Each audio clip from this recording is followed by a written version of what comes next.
നീ നിന്റെ അനിയത്തിയുടെയും അമ്മയുടെയും കുടുംബകാര്യം നോക്കിയാൽ മാത്രം മതി. അവൻ വാതിലിലേക്ക് നടന്നു. ഇതിനുമേൽ നിന്നോട് യാതൊന്നും അപേക്ഷിക്കാൻ ഞാൻ തയ്യാറല്ല. അവൻ താഴേക്കിറങ്ങി. ടാ വിഹാൻ, ജാനുമ്മ അത്ഭുതത്തോടെ അവനെ വിളിച്ചു. എന്താടാ ഇത്? ഇപ്പോഴല്ലേ നീ ഇങ്ങോട്ട് വന്നത്? വിഹാൻ തിരിഞ്ഞു നോക്കി. എൻ്റെ ഫ്രണ്ടിൻ്റെ ഒരു ബർത്ത്ഡേ പാർട്ടിയുണ്ട്, അവൻ പറഞ്ഞു. അത് അറ്റൻഡ് ചെയ്തിട്ട് നാളെ രാവിലെ ഞാൻ തിരിച്ചു വരും. അത്രയും പറഞ്ഞ് അവൻ പുറത്തേക്ക് നടന്നു. കുറച്ച് നിമിഷങ്ങൾക്കകം കാറിൻ്റെ ശബ്ദം അകന്നുപോയി. മുകളിലെ മുറിയിൽ ദിയ മാത്രം. അവൾ കിടക്കയിലിരുന്നു. പിന്നെ പതുക്കെ കിടന്നു. കണ്ണുകളിൽ നിന്ന് കണ്ണുനീർ ഒഴുകി. ഒടുവിൽ കരഞ്ഞു കരഞ്ഞ് എപ്പോഴോ അവൾ ഉറങ്ങിപ്പോയി. രാത്രി 9 മണിയായി. പെട്ടെന്ന് അവൾ കണ്ണുകൾ തുറന്നു. മുറിയിലിരുട്ട്. ദിയ പതുക്കെ എഴുന്നേറ്റു. കണ്ണുകൾ കെട്ടിക്കിടന്ന കണ്ണുനീർ കൈകൊണ്ട് തുടച്ചു. ചുറ്റും നോക്കി. വിഹാനില്ല. അവൻ പോയിട്ട് മണിക്കൂറുകൾ കഴിഞ്ഞിരിക്കുന്നു. അവളുടെ മനസ്സിൽ വീണ്ടും അവൻ്റെ വാക്കുകൾ മുഴങ്ങി. നമ്മുടെ സ്നേഹത്തിൽ നിന്ന് ജനിക്കാൻ പോകുന്ന ആ കുഞ്ഞ്. അവൾ കണ്ണുകൾ മുറുകെ അടച്ചു. അപ്പോഴാണ് താഴത്തെ നിലയിൽ നിന്ന് ഒരു ചെറിയ ശബ്ദം കേട്ടത്. ദിയ പെട്ടെന്ന് കണ്ണു തുറന്നു. വീട്ടിൽ എല്ലാവരും ഉറങ്ങിക്കഴിഞ്ഞിരുന്നു. വീണ്ടും ആരോ വാതിൽ മുട്ടുന്നത് പോലെ ദിയ പതുക്കെ കിടക്കയിൽ നിന്ന് എഴുന്നേറ്റു. അവളുടെ ഹൃദയം ശക്തമായി ഇടിക്കാൻ തുടങ്ങി. വിഹാനായിരിക്കുമോ? അവൻ തിരിച്ചെത്തിയോ? അല്ലെങ്കിൽ മറ്റാരെങ്കിലും? ദിയ പതുക്കെ മുറിയുടെ വാതിൽ തുറന്നു. ഇരുണ്ട ഇടനാഴിയിലേക്ക് നോക്കി. ആരുമില്ല. പക്ഷേ താഴെ വീടിൻ്റെ മുൻവാതിൽ പാതി തുറന്നു കിടക്കുന്നുണ്ടായിരുന്നു. അവൾ ഭയത്തോടെ പടികളിറങ്ങി. വാതിലിനരികിലെത്തിയപ്പോൾ അവളുടെ കണ്ണുകൾ പെട്ടെന്ന് എന്തിലോ പതിഞ്ഞു. തറയിൽ ഒരു ചെറിയ കവർ. അതിൽ അവളുടെ പേര് എഴുതിയിരിക്കുന്നു. ദിയ. അവളുടെ വിരലുകൾ വിറച്ചു. അവൾ ആ കവർ എടുത്തു. തുറക്കാൻ ശ്രമിക്കുന്നതിനിടെ പുറത്തുനിന്ന് ഒരു കാറിൻ്റെ ഹെഡ്ലൈറ്റ് വീടിൻ്റെ ചുമരിലൂടെ പാഞ്ഞു കയറി. ദിയ ഞെട്ടി പിന്നിലേക്ക് മാറി. ആ കാറിൻ്റെ വാതിൽ തുറന്നു. ആരോ പുറത്തേക്കിറങ്ങി. അവളുടെ ഹൃദയം നിലച്ചു പോകുന്നത് പോലെ തോന്നി. വിഹാൻ. പക്ഷേ അവൻ ഒറ്റക്കായിരുന്നില്ല. അവൻ്റെ കൂടെ മറ്റൊരാൾ കൂടെ ഉണ്ടായിരുന്നു. ആ മുഖം കണ്ടതും ദിയയുടെ കയ്യിൽ ഉണ്ടായിരുന്ന കവർ നിലത്തേക്ക് വീണു. അവളുടെ ചുണ്ടുകൾ വിറച്ചു. ഇത് അവൾക്ക് ശ്വാസം പോലും എടുക്കാൻ കഴിയാത്തതുപോലെ തോന്നി. ഇവൻ ഇവിടെ എന്തിന്? അവൾ അറിയില്ലായിരുന്നു ആ രാത്രി തുറക്കാനിരിക്കുന്ന കവർ. കണ്ണുകൾ തുറന്നതും അവൾ ഞെട്ടിപ്പോയി. ഒരു നിമിഷം പോലും പാഴാക്കാതെ അനന്യ കിടക്കയിൽ നിന്ന് എഴുന്നേറ്റു. അവൾ ചുറ്റും നോക്കി. പരിചയമില്ലാത്ത മുറി. ചുമരിൽ തൂക്കിയിരിക്കുന്ന ചിത്രങ്ങൾ. അവർക്ക് പരിചയമില്ലാത്ത അലങ്കാരങ്ങൾ. പക്ഷെ ആ മുറിയിൽ ഓരോ വസ്തുവും എന്തോ പറയുന്നത് പോലെ അവൾക്ക് തോന്നി. പെട്ടെന്നാണ് അവളുടെ കണ്ണുകൾ ആ മുറിയിലെ ഫോട്ടോയിൽ പതിഞ്ഞത്. ആദിത്യൻ. അവളുടെ ഹൃദയം ഒന്ന് പിടഞ്ഞു. ഇത് അവൾ കിടക്കയിൽ നിന്ന് പതുക്കെ എഴുന്നേറ്റു. അപ്പോഴാണ് സത്യം അവൾക്ക് മനസ്സിലായതും. ഇത് ആദിത്യൻ്റെ കിടപ്പ് മുറിയാണ്. എന്താ ഇത്? അവൾ പരിഭ്രമത്തോടെ ചുറ്റും നോക്കി. ഞാൻ എങ്ങനെ ഇവിടെ എത്തി? ഓർമ്മകളിലേക്ക് തിരികെ പോകാൻ അവൾ ശ്രമിച്ചു. ഞാൻ കാറിലായിരുന്നല്ലോ. അവൾ നെറ്റിയിൽ കൈവച്ചു. കാറിൽ നിന്ന് യാത്ര ചെയ്യുന്നതുവരെ അവൾക്ക് ഓർമ്മയുണ്ട്. പിന്നെ ഒന്നും ഓർമ്മയില്ല. അവളുടെ ഹൃദയത്തിൽ പെട്ടെന്ന് ഭയം നിറഞ്ഞു. ഒരു വേള അവളുടെ ശബ്ദം വിറച്ചുപോയി. എന്നെ ആരെങ്കിലും തട്ടിക്കൊണ്ടുവന്നതാണോ? ആ ചിന്ത മാത്രം മതിയായിരുന്നു അവളുടെ ശരീരം മുഴുവൻ വറക്കാൻ. അയ്യോ! അവൾ ഭയത്തോടെ തൻ്റെ ശരീരം പരിശോധിക്കാൻ തുടങ്ങി. വസ്ത്രങ്ങൾ എല്ലാം അതുപോലെ തന്നെയുണ്ട്. ഒന്നും മാറിയിട്ടില്ല. ഡ്രസ്സൊക്കെ ഓക്കെ അതുപോലെ തന്നെയാണല്ലോ. അവൾ ആശ്വാസത്തോടെ ശ്വാസമെടുത്തു. പക്ഷെ അടുത്ത നിമിഷം തന്നെ മറ്റൊരു സംശയം മനസ്സിലേക്ക് കയറി. എങ്കിൽ ഞാനിവിടെ എങ്ങനെ എത്തി? അവൾ വീണ്ടും ചുറ്റും നോക്കി. അപ്പോഴാണ് വാതിൽ തുറക്കുന്ന ശബ്ദം. അനനെ ഞെട്ടി തിരിഞ്ഞു നോക്കി.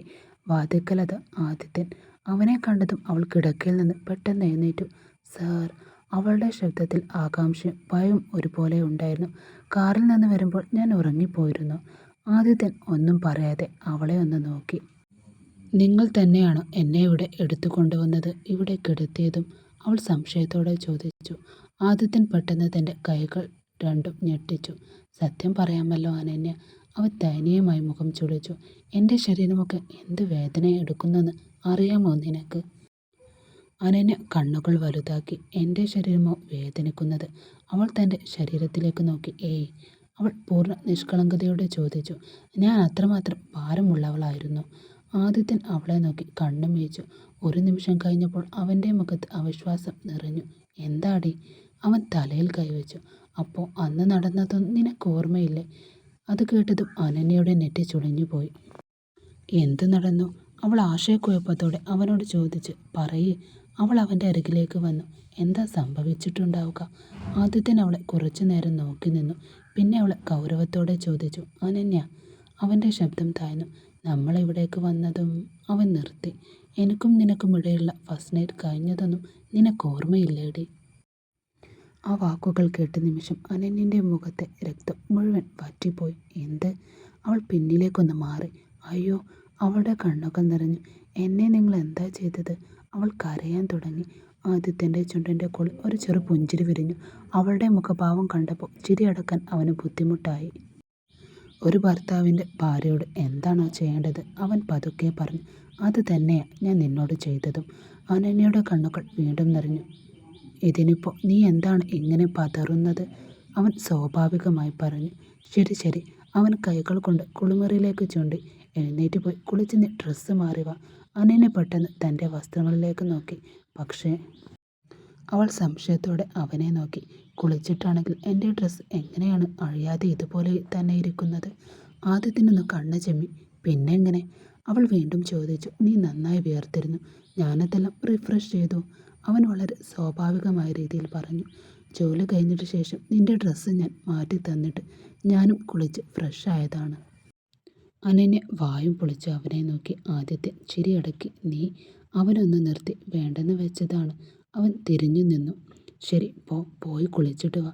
പിന്നെ തിരിഞ്ഞ് അവളെ നോക്കി. നമുക്ക് ഭക്ഷണം കഴിഞ്ഞിട്ട്. അവൻ്റെ ചുണ്ടിൽ വീണ്ടും ഒരു കള്ളച്ചിരി വിടുന്നു. അടുത്ത റൗണ്ടിന് പോകാം. എന്ത്? അനന്യയുടെ മുഖം വീണ്ടും മാറി. എൻ്റെ മാനവും ജീവിതവും പഠിപ്പും. അവൾ കരഞ്ഞുകൊണ്ട് പറഞ്ഞു. എല്ലാം ഒടുവിൽ പോയി. ആദ്യത്തെ ചിരിയെടുക്കാൻ പാടുപെട്ടു. ഈ മനുഷ്യൻ നല്ലവനാണെന്ന് കരുതി ഞാൻ കൂടെ പോന്നത് കൊണ്ട്. അവൾ തേങ്ങൽ കൂടി വന്നു. ഒടുവിലെല്ലാം നശിച്ചു. അവൾ കൈകൾ കൊണ്ട് മുഖം പൊത്തി. ഇനി മേലിൽ ഞാൻ നിങ്ങളുടെ കൂടെ നിൽക്കില്ല. ആദ്യത്തിന് അവളെ നോക്കി നിന്നു. എൻ്റെ ജീവിതം നിങ്ങൾ നശിപ്പിച്ചു കളഞ്ഞു. അവൾ വീണ്ടും കരഞ്ഞു. ഇനി എങ്ങനെയാ ഞാൻ മറ്റൊരാളെ വിവാഹം കഴിക്കുക? അത് കേട്ടപ്പോൾ ആദ്യത്തിന് വീണ്ടും ചിരി വന്നു. പക്ഷെ അവൻ എങ്ങനെയോ അത് അടക്കി അവളുടെ അരികിലേക്ക് ചെന്നു. പിന്നെ അനന്യയുടെ കണ്ണുനീരിൽ അവൻ അവളെ നോക്കി. വേലക്കാരിയാണെന്ന് പറഞ്ഞു. അവൾ തേങ്ങിക്കൊണ്ട് വീണ്ടും പറഞ്ഞു. ഇഷ്ടമല്ലെന്നും പറഞ്ഞു. ഡിവോഴ്സ് ചെയ്യാൻ പോകുമെന്നും പറഞ്ഞു. അവൾ വീണ്ടും കരഞ്ഞുകൊണ്ടതെല്ലാം പറഞ്ഞു. ഇപ്പോൾ ഇതാ. അവളുടെ ശബ്ദം ഇടറി. എല്ലാം കഴിഞ്ഞിരുന്നു. ഇനി എന്നെ ആര് വിവാഹം കഴിക്കും? ആദിത്യൻ അവളെ നോക്കി. അവൻ പതുക്കെ പറഞ്ഞു. ഹേയ്, ഓൾറെഡി ഞാൻ കെട്ടിയ താലി നിന്റെ കഴുത്തിൽ തന്നെയുണ്ട്. അനന്യ അവനെ നോക്കി. അതുകൊണ്ട് നീ ഇത്രയധികം ഭയപ്പെടേണ്ടതില്ല. അവൻ പുഞ്ചിരിച്ചു. നിന്നെ ഞാൻ തന്നെ നോക്കിക്കൊള്ളാം. അനന്യ വീണ്ടും കരഞ്ഞു. എന്ത്? അവൾ കണ്ണുകൾ വലുതാക്കി. എന്നെ വെച്ചുകൊണ്ടിരിക്കുകയാണെന്നോ നിങ്ങൾ ഉദ്ദേശിക്കുന്നത്? അയ്യോ! ആദിത്യൻ തലയിൽ കൈവച്ചുകൊണ്ട് പത്രക്കാളി മണ്ടി. അവൻ ചിരിച്ചുകൊണ്ട് പറഞ്ഞു. ഞാൻ ആ അർത്ഥത്തിലല്ല നിന്നോടിതെല്ലാം പറഞ്ഞത്.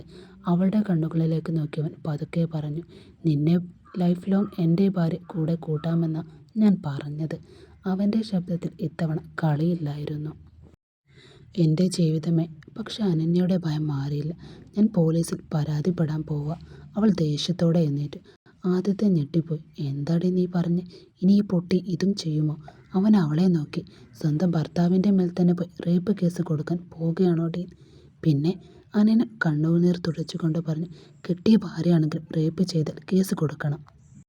അവൾ വിരൽ ചൂണ്ടി. ഞാൻ ഉറങ്ങിക്കൊണ്ടിരുന്നപ്പോൾ നിങ്ങളെന്നെ. മതി മതി. ആദിത്യൻ കൈ ഉയർത്തി. അതൊക്കെ പോട്ടെ. അവൻ അവളെ കുളിമുറിയിലെ വാതിലിനരികിലേക്ക് കൊണ്ടുപോയി. നീ ആദ്യം പോയി കുളിച്ചിട്ട് വാ. അവളെ അകത്തേക്ക് തള്ളിയിട്ട് വാതിലടച്ചു. പുറത്തു വന്ന ആദിത്യൻ്റെ മുഖത്ത് ചിരിയായിരുന്നു. പത്രക്കാളി, ഇനി ഇത് വല്ലതും പറയുന്നതെല്ലാം ചെയ്യുമോ? എൻ്റെ മാനം പോരുത് കാവിലമ്മേ. അവൻ സ്വയം പെറുപെറുത്തു. കുറച്ച് സമയത്തിനു ശേഷം കുളി കഴിഞ്ഞ് അനന്യ പുറത്തേക്ക് വരാൻ തുടങ്ങി. വാതിൽ തുറന്നതും ആദിത്യൻ അവിടെ തന്നെ നിൽക്കുന്നുണ്ട്. ആറിയോ ഓക്കെ?